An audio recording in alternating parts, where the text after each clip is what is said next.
Hello everyone, आज हम लोग इस प्रश्न का डिस्कशन करेंगे जो एग्जाम के व्यू से बहुत ही इम्पोर्टेंट होगा। तो फ्रेंड, पहला प्रश्न को देखते हैं। निम्नलिखित में से किसका नाम एला माला है? आपके पास ऑप्शन है कार्डमम पहाड़ी, अन्नामलाई पहाड़ी, गारो पहाड़ी और सेवेराय पहाड़ी। तो फ्रेंड, इस प्रश्न का राइट आंसर हो जाएगा कार्डमम पहाड़ी। और फ्रेंड, अगर बात किया जाए कार्डमम पहाड़ी को, तो यह केरल और तमिलनाडु में फैला हुआ है। केरल और तमिलनाडु में फैला हुआ है और इसी पहाड़ी में इलायची की खेती की जाती है। इलायची की खेती की जाती है और यह पश्चिमी घाट का हिस्सा है। पश्चिमी घाट का हिस्सा है। अगर इसके बाद बात किया जाए अन्नामलाई की, तो फ्रेंड, अन्नामलाई दो शब्दों से बना है, अन्नाई और मलाई। मलाई फ्रेंड, मलाई का मतलब होता है पहाड़। मलाई का मतलब होता है पहाड़ और अन्नाई का मतलब होता है हाथी। इसीलिए अन्नामलाई को एलिफेंट हिल्स भी कहते हैं। अगर फ्रेंड बात किया जाए अन्नामलाई पहाड़ी के बारे में, तो अन्नामलाई पहाड़ी में ही सबसे ऊंची चोटी है अन्नामुडी। अन्नामुडी सबसे ऊंची चोटी है जिसकी ऊंचाई है 2695 मीटर। और अन्नामलाई भी जो है ये केरल और तमिलनाडु में फैला हुआ है। केरल और तमिलनाडु में फैला हुआ है और दक्षिण भारत की सबसे ऊंची चोटी अन्नामुडी है। अन्नामलाई का हिस्सा ही है और सबसे ऊंची चोटी अन्नामुडी है। अन्नामुडी है जो केरल के इडुक्की ज़िले में, केरल के इडुक्की जिला में स्थित है अन्नामुडी। अगर फ्रेंड और बात किया जाए अन्नामुडी का, तो अन्नामलाई का, तो अन्नामलाई के निचले हिस्से में चाय और कॉफ़ी की खेती की जाती है। चाय और कॉफ़ी की खेती अन्नामलाई के निचले हिस्से में किया जाता है। इसके बाद फ्रेंड अगर बात किया जाए गारो पहाड़ी, तो गारो पहाड़ी मेघालय में है। मेघालय में है और गारो पहाड़ी की सबसे ऊंची चोटी है नोकरेक। नोकरेक सबसे ऊंची चोटी है और इसी के नाम पे नोकरेक अभयारण्य भी है। नोकरेक अभयारण्य भी है। तो आपसे प्रश्न पूछ लिया जाएगा कि नोकरेक अभयारण्य कहाँ है, तो मेघालय में है। इसके बाद अगर बात किया जाए सेवेराय पहाड़ी, तो सेवेराय पहाड़ी तमिलनाडु में है। पंचमलाई पहाड़ी, सिरुमलाई पहाड़ी, ये सभी पहाड़ी तमिलनाडु में है। इसके बाद फ्रेंड हम लोग नेक्स्ट प्रश्न को देखेंगे। तो फ्रेंड नेक्स्ट प्रश्न है कि निम्नलिखित में से किस तत्व की कमी के कारण पौधे पीले हो जाते हैं तथा उनमें वृद्धि कम हो जाती है? आपके पास ऑप्शन है नाइट्रोजन, कैल्शियम, फास्फोरस, बोरॉन। तो फ्रेंड इस प्रश्न का राइट आंसर हो जाएगा नाइट्रोजन। नाइट्रोजन के कमी के कारण पौधे पीले हो जाते हैं तथा उनमें वृद्धि कम हो जाती है।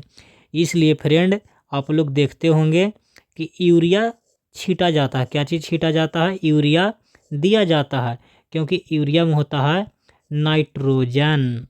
यूरिया में क्या होता है? नाइट्रोजन। और जितने प्रकार के विटामिन बी के समूह हैं इनमें सभी में नाइट्रोजन पाया जाता है। अगर बात किया जाए फ्रेंड कैल्शियम की, तो कैल्शियम की परमाणु संख्या कितना होता है? तो 20 होता है। इसके बाद हम लोग देखेंगे नेक्स्ट प्रश्न को। तो फ्रेंड नेक्स्ट प्रश्न है, निम्नलिखित में से कौन सा रसायन फलों को शीघ्र पकाने के लिए प्रयुक्त होता है? आपके पास ऑप्शन है इथेल, एक गलत हो गया है, इसी को कर दीजिए इथिलीन। इथिलीन कर दीजिए या इथीन कर दीजिए या एसिटिलीन कर दीजिए। एसिटिलीन कर दीजिए या इसी को कर दीजिए कैल्शियम कार्बाइड। क्या कर दीजिए? Calcium carbide. कैल्शियम कार्बाइड कर दीजिए। इसके बाद आपके पास ऑप्शन है cycocel, maleic hydrazide, indole 3 butyric acid. तो फ्रेंड इस प्रश्न का राइट आंसर हो जाएगा एथिलीन। एथीन ये फल के पकाने में काम किया जाता है। कैल्शियम। अब फ्रेंड बात किया करेंगे एसिटिलीन गैस कैसे बनता है। तो कैल्शियम कार्बाइड के टुकड़े पर जल प्रवाहित करने से एसिटिलीन गैस का निर्माण होता है और यह फल पकाने में भी काम करता है। इसके बाद फ्रेंड नेक्स्ट प्रश्न को देखेंगे। तो नेक्स्ट प्रश्न है विनाशकारी कीट और पीड़क अधिनियम किस वर्ष पारित हुआ था। तो आपके पास ऑप्शन है 1914, 1946, 1929, 1957।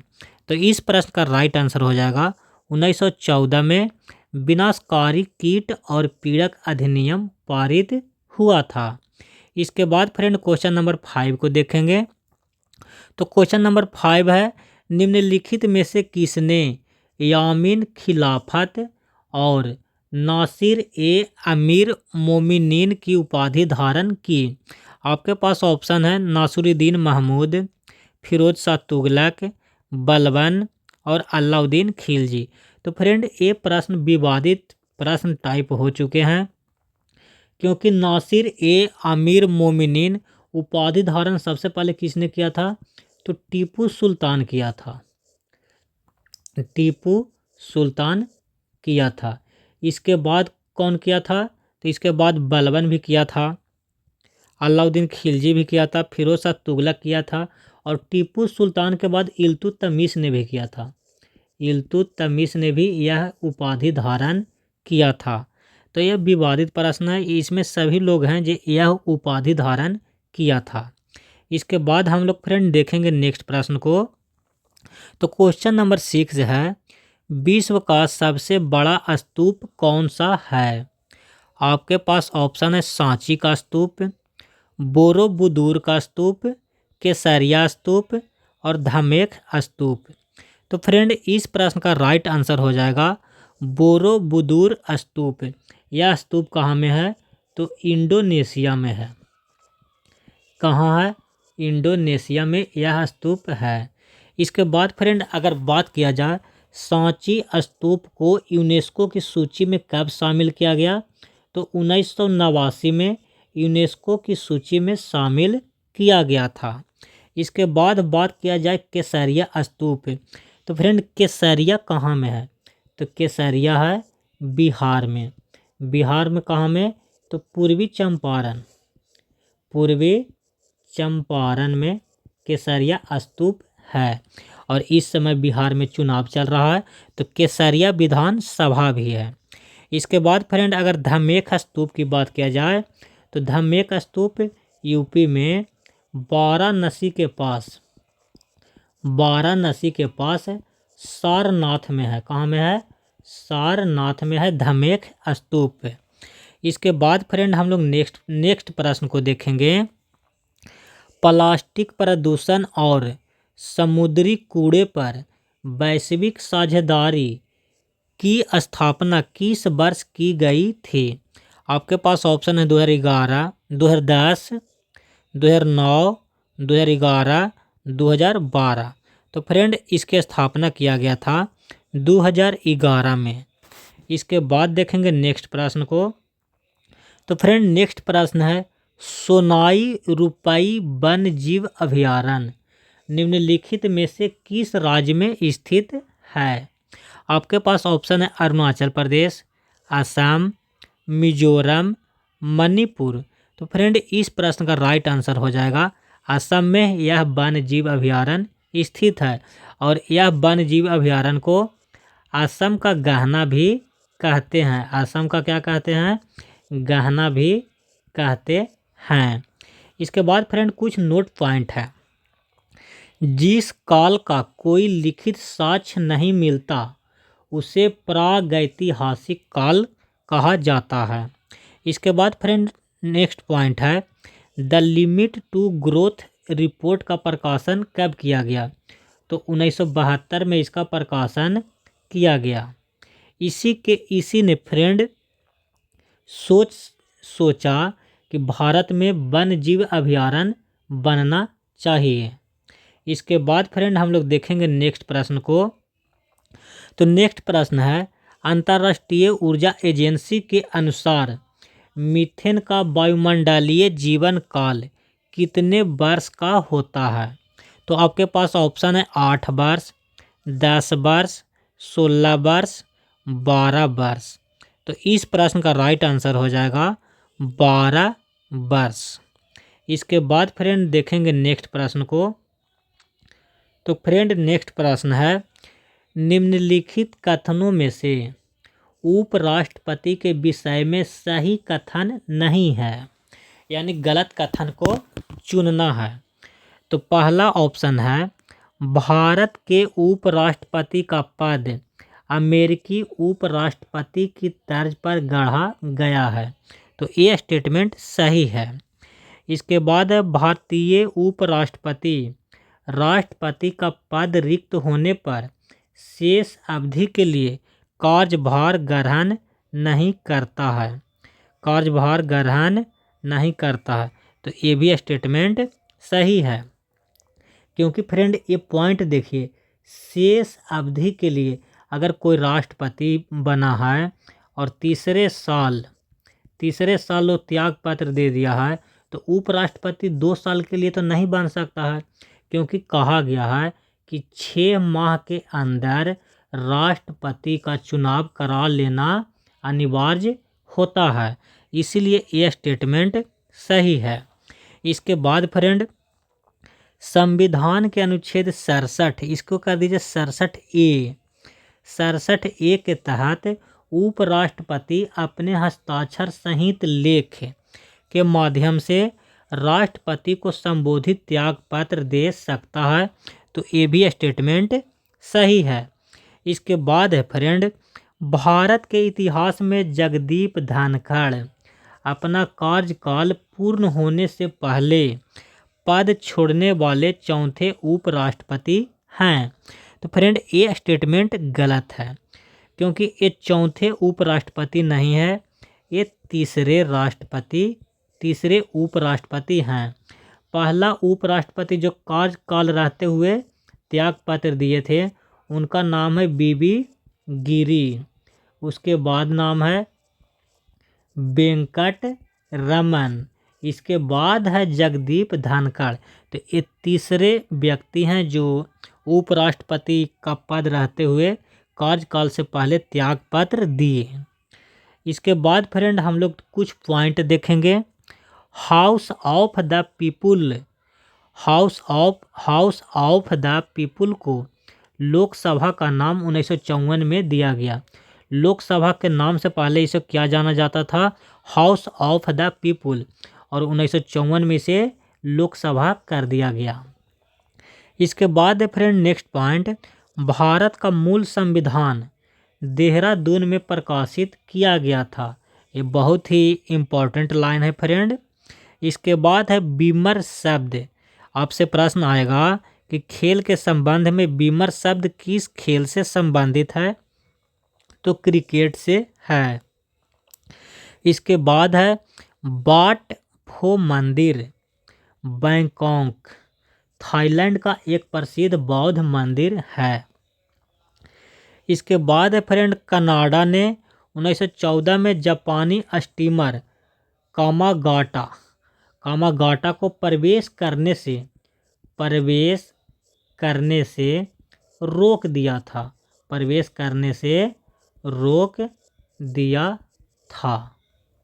इसके बाद फिर देखेंगे नेक्स्ट प्रश्न को, निम्नलिखित में से किस ऊतक से पौधे में लचीलापन का गुण पाया जाता है?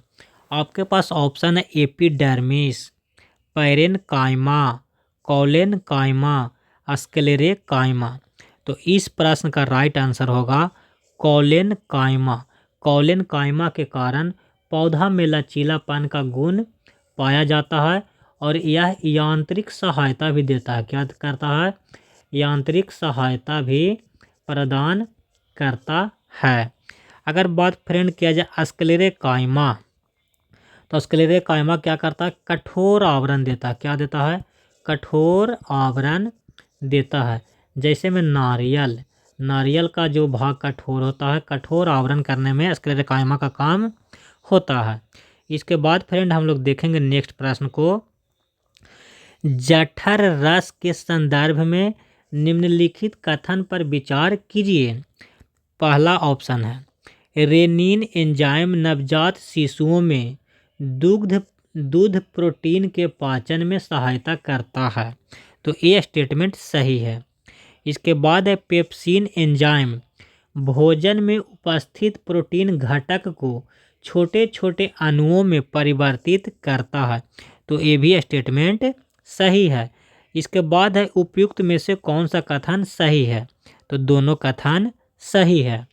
इसके बाद फ्रेंड नेक्स्ट प्रश्न देखेंगे। निम्नलिखित में से किस मुगल शासक ने लाला कलावंत से हिंदू संगीत की शिक्षा ली थी? आपके पास ऑप्शन है हुमायूं, जहांगीर, अकबर, शाहजहां। तो इसका राइट आंसर होगा अकबर ने शिक्षा ली थी। लेकिन फ्रेंड हिंदू संगीत की शिक्षा इसके दरबार में एक प्रसिद्ध व्यक्ति रहते थे तानसेन रहते थे, लेकिन इनसे शिक्षा नहीं लिया। लाला कलावंत से हिंदू संगीत की शिक्षा लिया था, अकबर ने लिया था। इसके बाद फ्रेंड हम लोग देखेंगे नेक्स्ट प्रश्न को। तो नेक्स्ट प्रश्न है निम्नलिखित में से कौन सी गतिविधि या गतिविधियां हिमालय में भूस्खलन का कारण बनती है? आपके पास ऑप्शन है ढलान का कटाव, भूकंपीय गतिविधि, भारी वर्षा। इसके बाद दिया गया है नीचे दिए गए कूट से सही उत्तर चुनिए, यानी कौन सा सही है। तो इसका राइट आंसर हो जाएगा ढलान का कटाव भी सही है, भूकंपीय गतिविधि भी सही है, भारी वर्षा भी सही है। हिमालय भूस्खलन, तो इसका राइट आंसर होगा डी, सभी 1, 2, 3 सभी सही है। इसके बाद फ्रेंड हम लोग देखेंगे प्रश्न समाचारों की सुर्खियों में रही कुजिप्पा रांबा गुफा किस राज्य में स्थित है? आपके पास ऑप्शन है तमिलनाडु, केरल, कर्नाटक, मध्य प्रदेश। तो इसका राइट आंसर होगा केरल। केरल में कुजिप्पा रांबा गुफा स्थित है। इसके बाद फ्रेंड हम लोग देखेंगे नेक्स्ट प्रश्न को। किस देश के प्रधानमंत्री द्वारा अपने मंत्रिमंडल में AI मेधा जनरेटेड यानी कृत्रिम मेधा जनरेटेड मंत्री नियुक्त किए जाने की घोषणा की है? यानी AI के माध्यम से मंत्री नियुक्त किए जाने की घोषणा की है। तो आपके पास ऑप्शन है न्यूजीलैंड, ऑस्ट्रेलिया, जापान, अल्बानिया। तो फ्रेंड इस प्रश्न का राइट आंसर हो जाएगा अल्बानिया। इसके बाद फ्रेंड नेक्स्ट प्रश्न है कोटी तीरथ कॉरिडोर किस राज्य में विकसित किए जाने की घोषणा अभी हाल ही में की गई है? आपके पास ऑप्शन है तमिलनाडु, गोवा, गुजरात, पुदुचेरी। तो फ्रेंड इस प्रश्न का राइट आंसर होगा गोवा। गोवा में कोटी तीरथ कॉरिडोर का विकसित किए जाने की घोषणा किया गया है। गोवा में द्वीप है, दीवर द्वीप। इसके बाद फ्रेंड हम लोग नेक्स्ट प्रश्न देखेंगे। अभी हाल ही में वित्त मंत्रालय द्वारा निम्नलिखित में से किसे अधोरचना का दर्जा प्रदान किया गया है? आपके पास ऑप्शन है बड़े आकार के जहाज, अनाज के गोदाम, ट्रकों, बसों, कारों को फिटनेस जांच केंद्र। उपयुक्त में से कोई नहीं। तो इसका राइट आंसर होगा अनाज के गोदाम को वित्त मंत्रालय द्वारा अधोरचना का दर्जा प्रदान किया गया है। इसके बाद फ्रेंड हम लोग नेक्स्ट प्रश्न देखेंगे। भारतीय क्रिकेट कंट्रोल बोर्ड ने ऑनलाइन गेमिंग प्लेटफॉर्म ड्रीम 11 को बाहर निकलने के बाद निम्नलिखित में से किसे टीम इंडिया का नया मुख्य प्रायोजक बनाया है? आप देखते थे हमेशा कि खिलाड़ियों के जर्सी पे ड्रीम 11 का प्रचार होता था, लेकिन ड्रीम 11 जब से बैन हो गया, गेमिंग को जब से बंद कर दिया गया है, तो किसे नया मुख्य प्रायोजक बनाया गया है? आपके पास ऑप्शन है Tata sons, Air India, Apollo Tyres, Jio. तो इस प्रश्न का राइट आंसर होगा अपोलो टायर्स को चुना गया है। और अपोलो टायर्स ने 579 करोड़ का बोली लगाकर यह प्रायोजक बना है। और मार्च 2028 तक यह रहेगा। यानी पुरुष खिलाड़ी के जर्सी पे और महिला खिलाड़ी के जर्सी पे अपोलो टायर्स का प्रचार किया जाएगा।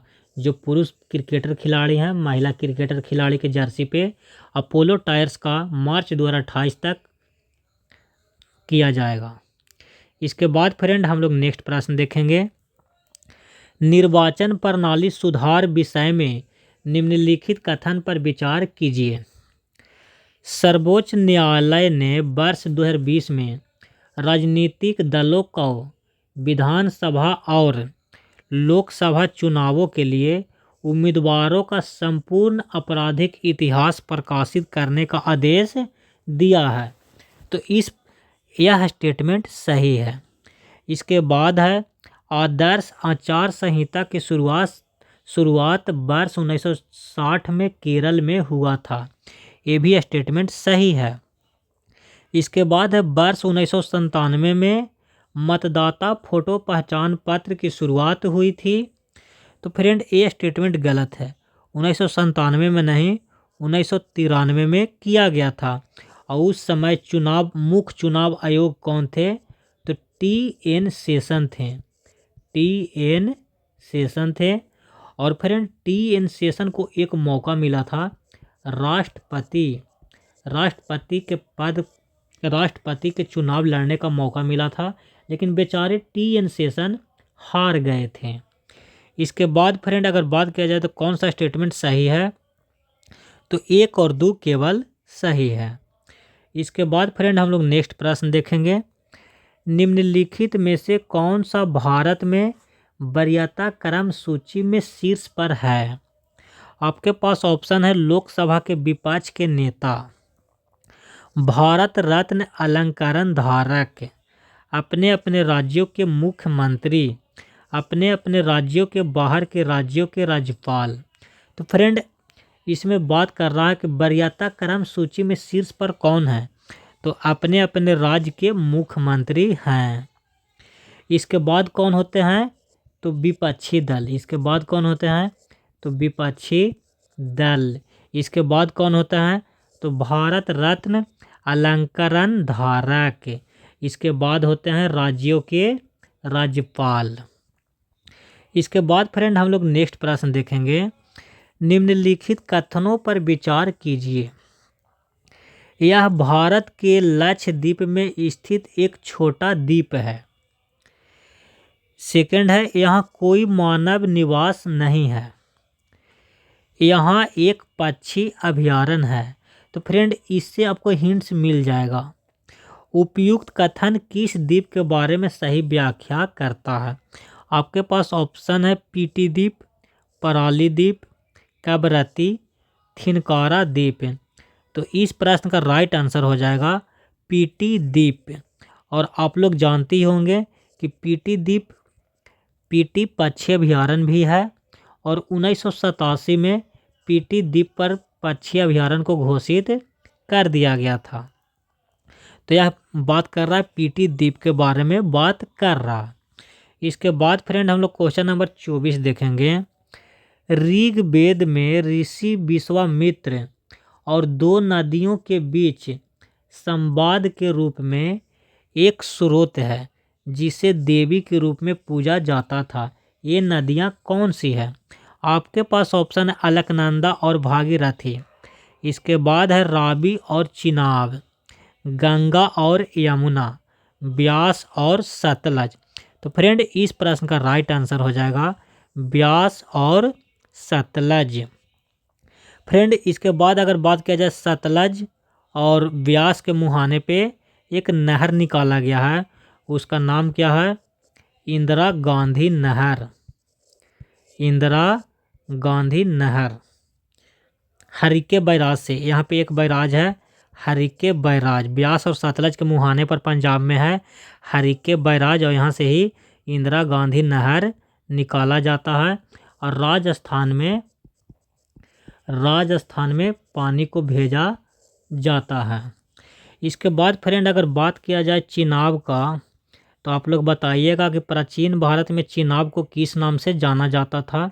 तो चिनाब को अंशकिनी के नाम से जाना जाता था। अंशकिनी के नाम से चिनाब को जाना जाता था। और यमुना को किस नाम से जाना जाता था। तो यमुना को कालिंदी नदी के नाम से जाना जाता था। इसके बाद फ्रेंड अब बात किया जाए अलकनंदा और भागीरथी। जब अलकनंदा और भागीरथी नदी आकर के मिलती है तो उस जगह को क्या कहा जाता है, देवप्रयाग। क्या बोलेंगे, देवप्रयाग। और इसी के आगे से गंगा नदी बनकर आगे की ओर बढ़ती है। इसके बाद फ्रेंड हम लोग अगर और बात किया जाए तो भागीरथी नदी के किनारे, भागीरथी नदी पर ही बांध है क्या, टिहरी बांध। भागीरथी और भिलांगना नदी के संगम पर, टिहरी बांध बनाया गया है। और टिहरी बांध की ऊंचाई कितना है, तो 260 मीटर है। इसके बाद फ्रेंड हम लोग देखेंगे नेक्स्ट प्रश्न को। तो फ्रेंड ये प्रश्न भी गलत टाइप मिस हो गया, पूरा टाइप नहीं हुआ, तो ये भी गलत ही है। इसके बाद फ्रेंड हम लोग नेक्स्ट प्रश्न देखेंगे।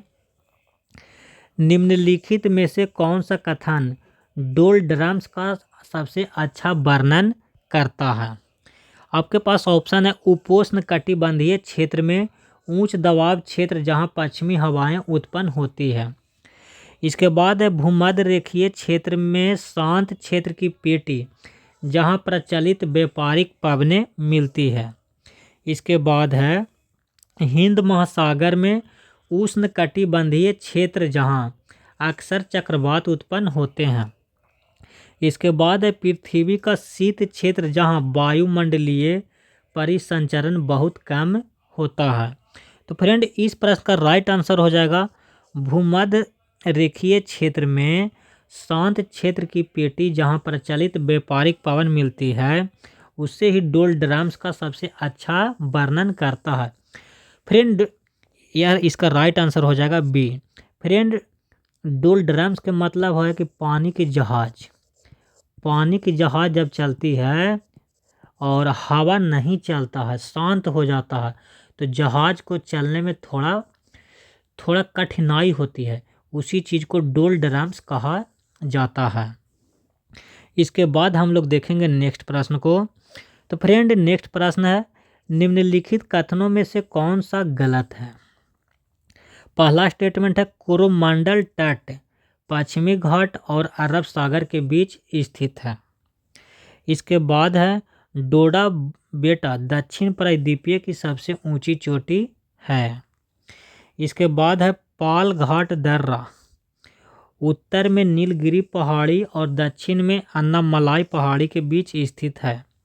तो फ्रेंड कोरोमंडल तट पश्चिमी घाट और अरब सागर के बीच स्थित है, तो ये स्टेटमेंट सही है। डोडा बेटा दक्षिण प्रायद्वीपीय की सबसे ऊंची चोटी है, यानी नीलगिरी पहाड़ी की ऊंची चोटी क्या है, डोडा बेटा है। लेकिन फ्रेंड अगर बात किया जाए इसका, तो डोडा बेटा दक्षिण भारत के सबसे ऊंची चोटी तो अन्नामुडी है, लेकिन डोडा बेटा दक्षिण प्रायद्वीपीय की सबसे ऊंची चोटी है। इसका क्या होगा फ्रेंड, तो इसका राइट आंसर ए होना चाहिए। डोडा बेटा दक्षिण प्रायद्वीपीय की सबसे ऊंची चोटी है। इसके बाद फ्रेंड हम लोग नेक्स्ट प्रश्न पर बात करेंगे। निम्नलिखित में से किस एक देशी रियासत के संविधान का प्रारूप महात्मा गांधी द्वारा तैयार किया गया था। तो आपके पास ऑप्शन है आंध्र प्रदेश, बड़ौदा, जामनगर, मैसूर। तो इस प्रश्न का राइट आंसर होगा आंध्र प्रदेश। महात्मा गांधी द्वारा देशी रियासत के संविधान का प्रारूप तैयार किया गया था। इसके बाद फ्रेंड क्वेश्चन नंबर नेक्स्ट देखेंगे 29। निम्नलिखित में से किस एक ने 1916 में लखनऊ में आयोजित भारतीय राष्ट्रीय कांग्रेस के वार्षिक अधिवेशन की अध्यक्षता की थी? आपके पास ऑप्शन है Annie Besant, Lala Lajpat Rai, Motilal Nehru, AC Majumdar. तो फ्रेंड 1916 में कांग्रेस का जब लखनऊ में अधिवेशन हुआ था तो एसी मजूमदार ने ही इसका अध्यक्षता किया था। और एनी बेसेंट कब किया था? तो 1917 में एनी बेसेंट ने कांग्रेस की अध्यक्षता किया था। अगर बात किया जाए लाला लाजपत राय, तो लाला लाजपत राय 1920 में कांग्रेस के विशेष अधिवेशन में कांग्रेस के अध्यक्ष चुने गए थे। और लाला लाजपत राय ने ऑल इंडिया ट्रेड यूनियन की स्थापना किया था 1920 ईस्वी में ही लाला लाजपत राय ने। फ्रेंड लाला लाजपत राय को लाठी से मारकर हत्या कर दिया गया था, लाठी से मारकर अधमारू कर दिया गया था 30 अक्टूबर 1928 को लाला लाजपत राय को अंग्रेजों द्वारा लाठी से पीटा गया था। और 18 दिन के बाद लाला लाजपत राय को मृत्यु हो जाता है, यानी 17 नवंबर को लाला लाजपत राय को मृत्यु हो जाता है। इसके बाद फ्रेंड अगर लाला लाजपत राय के बारे में बात किया जाए तो इन्हें पंजाब केसरी के नाम से भी जाना जाता है। इसके बाद फ्रेंड हम लोग नेक्स्ट प्रश्न देखेंगे। नेक्स्ट प्रश्न है किगाली समझौता के बारे में निम्नलिखित कथन पर विचार कीजिए। क्या है फ्रेंड? किगाली समझौता के बारे में निम्नलिखित कथन पर विचार कीजिए। ऐसे प्रश्न फ्रेंड बहुत ही हार्ड हो जाते हैं और इसके लिए अच्छा समझ होना बहुत ही ज़रूरी है। तो पहला स्टेटमेंट है, यह समझौता किगाली रवांडा में अपनाया गया था और इसका उद्देश्य हाइड्रोफ्लोरोकार्बन को चरणबद्ध तरीके से समाप्त करना है। यह स्टेटमेंट सही है। इसके बाद है HFC ग्रीन हाउस गैस है जो ग्लोबल वार्मिंग में योगदान करता है, यानी कह रहा है हाइड्रोफ्लोरोकार्बन ग्रीन हाउस गैस है जो ग्लोबल वार्मिंग में योगदान करती है। ये भी स्टेटमेंट सही है। इसके बाद किगाली समझौता प्लास्टिक कचरे को कम करने पर केंद्रित है, तो ये स्टेटमेंट गलत है। इसके लिए उपयुक्त में से कितने कथन सही है? तो केवल 2 कथन सही है। कितने कथन? तो एक कथन 1 हो गया और ये 2 हो गया, तो केवल 2 कथन सही है। इसके बाद फ्रेंड हम लोग क्वेश्चन नंबर 31 देखेंगे। निम्नलिखित में से किसे उद्योग व्यापार जगत के प्रमुख संगठन फिक्की का 2025-26 के लिए अध्यक्ष चुना गया है? आपके पास ऑप्शन है अभ्युदय जिंदल, अनंत गोयनका, संजय नायर, विजय शंकर। तो फ्रेंड इस प्रश्न का राइट आंसर होगा अनंत गोयनका।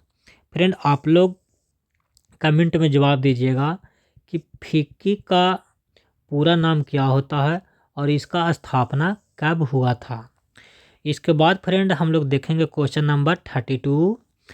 निम्नलिखित में से किसे उद्योग व्यापार जगत के संगठन एसोचैम का अध्यक्ष 2025-26 के लिए बनाया गया है? आपके पास फ्रेंड ऑप्शन है हर्षवर्धन अग्रवाल, ब्रजभूषण अग्रवाल, निर्मल कुमार मिंडा, किरण मजूमदार सौ।